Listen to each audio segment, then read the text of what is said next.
আজ হলো প্রজাতন্ত্র দিবস, তাই আমরা খুশি, কারণ আজকে আমরা খাবো পিকনিক। পিকনিক তো বললেই হলো, খাটতে তো হয় আমাদের। बात तो सही है। সবার আগে নিতে চলে আসলাম ডিজে, কারণ লবণ ছাড়া সবজি আর ডিজে ছাড়া পিকনিক হয় না।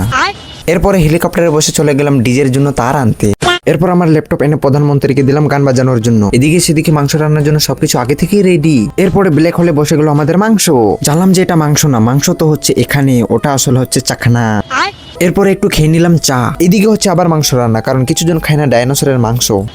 তবে ডাইনোসর ডিম দিত না বাচ্চা, তা ভাবতে ভাবতে চলে গেলাম স্নান করতে। স্নান করে আমার সাথে স্ত্রীর মায়াজাল গুজে চলে আসলাম পিকনিকের দিকে। এদিকে এসে দেখি আমার ছোট বোন নাচা শুরু করেছে। এরপরে চলে গেলাম দিদির সাথে একটু ছবি তুলতে। এসে দেখি ভাত তো রান্না হয়ে গেছে। এরপরে চলে আসলাম গান বাজাইতে।